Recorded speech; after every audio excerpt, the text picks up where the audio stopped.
ഇന്ന് തന്നെ ഡൗൺലോഡ് ചെയ്യൂ. കാണൂ നിങ്ങളുടെ ഫേവറേറ്റ് ഷോസ്. ഈ കുടുംബത്തിന് എന്തെങ്കിലും ശാപമുണ്ടോ? ഇവിടെ വിവാഹം കഴിച്ചു വരുന്ന പെൺകുട്ടികള് അധികകാലം ജീവിച്ചിരിക്കില്ല എന്ന് പറയുന്നത് സത്യമാണോ? നവീൻ സാറ് ഗാഥയെന്നാ വിളിക്കുന്നതെന്ന്. പിന്നെ കല്യാണ മണ്ഡപത്തിന്റെ പുറത്ത് എഴുതി വെച്ചിരിക്കുന്നത് തങ്കം കണ്ടതല്ലേ? മോളിങ് വന്നേ, വാ.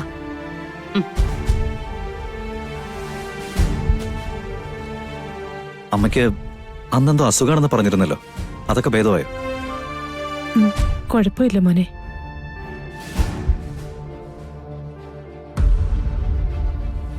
അതെ, ഞങ്ങളോടോ നവീനോടോ അകലൊന്നും കാണിക്കേണ്ട കാര്യമില്ല കേട്ടോ.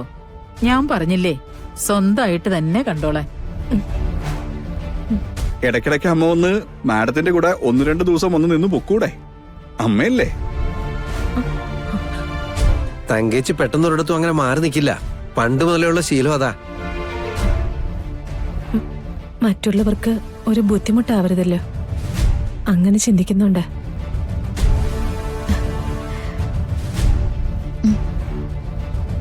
അമ്മേ, പാൽപ്പായസമാണ്. ഇവരുടെ വിവാഹശേഷം ആദ്യമായിട്ട് വരെയല്ലേ, മധുരം ആവട്ടെ. കഴിക്ക്.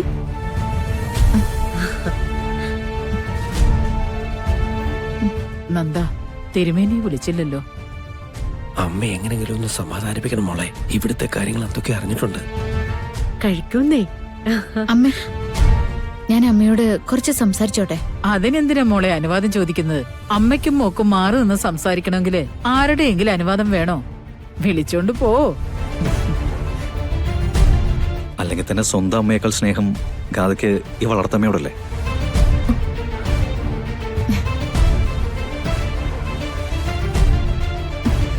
അമ്മേ, നവീൻ സാറിനെ അങ്ങോട്ട് അയക്കേണ്ട സമയമാകുമ്പോ പറഞ്ഞാ മതി, ഞങ്ങൾ അയച്ചോളാന്നേ. അമ്മേ, വന്നേ.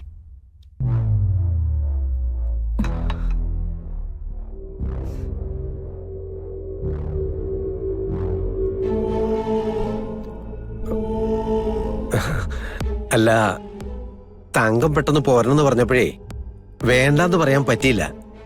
അങ്ങനെ പറഞ്ഞാ പിന്നെ കരച്ചിലായി. അമ്മയല്ലേ, അതങ്ങനെ ഉണ്ടാവും. അവര് സംസാരിക്കട്ടെ. വന്നേ.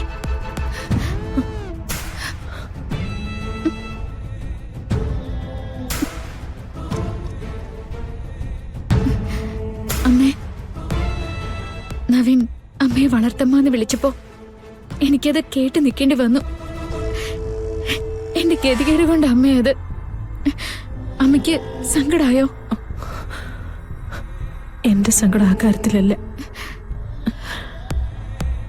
ഞാൻ ദൂരെ നിന്ന് കണ്ടോളാം, അവകാശങ്ങളൊന്നുമില്ലാതെ മാറി നിന്നോളാം. പക്ഷേ നീ നന്നായി ജീവിക്കുകയാണെന്ന് എനിക്കൊരു ഉറപ്പ് വേണ്ടേ? അതെ, ഈ കുടുംബത്തിന് എന്തെങ്കിലും ശാപമുണ്ടോ? ഇവിടെ വിവാഹം കഴിച്ചു വരുന്ന പെൺകുട്ടികള് അധികകാലം ജീവിച്ചിരിക്കില്ല എന്ന് പറയുന്നത് സത്യമാണോ? മോളെ, അമ്മയോട് ആരാ ഇതൊക്കെ പറഞ്ഞേ? ഈ കുടുംബത്തിനെ നന്നായി അറിയാവുന്ന ഒരാള് തന്നെയാ. ഈ കുടുംബത്തിലുള്ളവര് എന്നെ എത്രമാത്രം സ്നേഹിക്കുന്നു എന്ന് അമ്മയ്ക്ക് മനസ്സിലായില്ലേ? നവീന്റെ മുത്തശ്ശിയും നവീന്റെ അച്ഛനും അമ്മയൊക്കെ കള്ളം പറയുന്നവരായിട്ടും ചതിക്കുന്നവരായിട്ടുമാണ് അമ്മയ്ക്ക് തോന്നിയത്. അപ്പൊ പിന്നെ ഈ പറയുന്നതൊക്കെ? ഞാൻ അമ്മയുടെ മുന്നിൽ നിൽക്കല്ലേ, എനിക്ക് എന്തേലും കുഴപ്പമുണ്ടോ? ആരെങ്കിലും എന്തെങ്കിലുമൊക്കെ പറയുന്നത് കേട്ട് അമ്മ വെറുതെ ടെൻഷൻ അടിക്കണ്ട. ദേ, ഡോക്ടർ പ്രത്യേകം പറഞ്ഞിട്ടുള്ളതാണ് കേട്ടോ. കേട്ടപ്പോ ഇരിപ്പുറച്ചില്ല. ഈ അമ്മ നിനക്ക് വേണ്ടിയല്ലേ ജീവിക്കുന്നേ? ഒന്ന് ആലോചിച്ച് നോക്ക്. ലോകത്ത് ഏതെങ്കിലും ഒരു അമ്മയ്ക്ക് ഈ ഗതികേട് വന്നിട്ടുണ്ടോ? സ്വന്തം മോളാണെന്ന് പറയാൻ പറ്റാതെ, അങ്ങനെ ഒന്ന് ചേർത്ത് പിടിക്കാൻ പറ്റാതെ, ഒരു വിരുന്നുകാരി വരുന്നത് പോലെ വന്ന് കണ്ട് നോക്കിപ്പോകുന്നൊരു ഗതികേട്, അത് വേറെ ആർക്കാടി?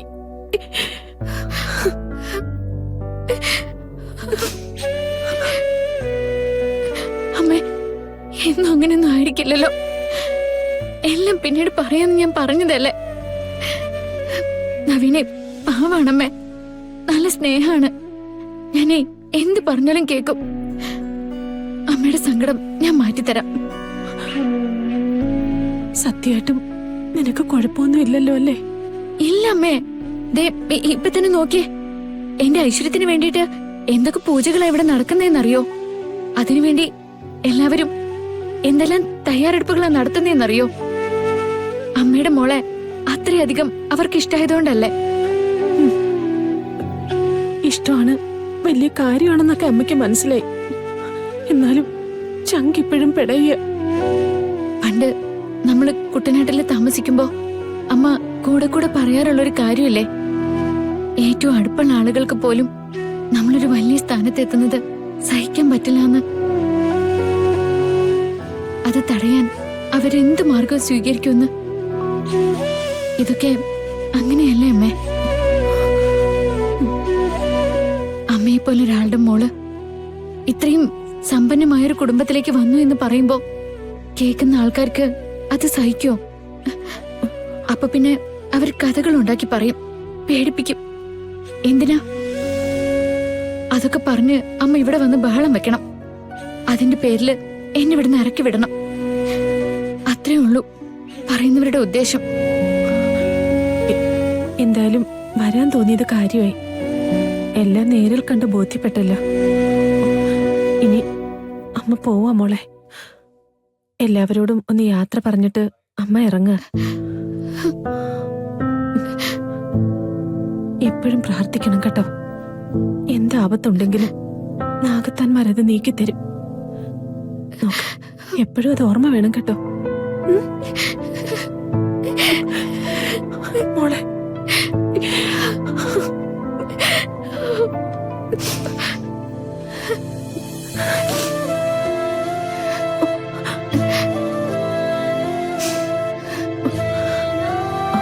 കൂടുതൽ നേരം മാറി നിന്നാലേ അവർക്ക് ആർക്കെങ്കിലും എന്തെങ്കിലും സംശയം തോന്നും.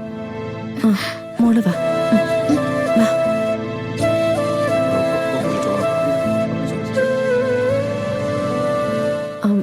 എന്നാ പിന്നെ ഞങ്ങൾ ഇറങ്ങാൻ നോക്കട്ടെ. അയ്യോ, അത് പറ്റില്ല കേട്ടോ.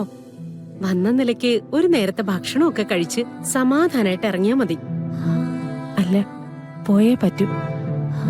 ഇനി ഇതുപോലൊക്കെ വരാൻ കേട്ടോ.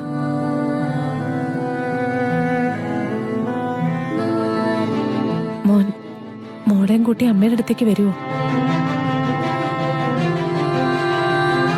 ഗോപാലന്റെ ചെറിയ വീട്ടിലെ അമ്മ നിൽക്കുന്നേ.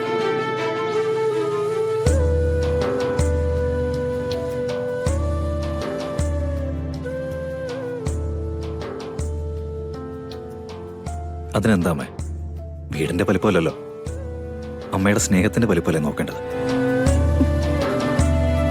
ഞങ്ങൾ രണ്ടുപേരും എന്തായാലും അമ്മയെ കാണാൻ വരും.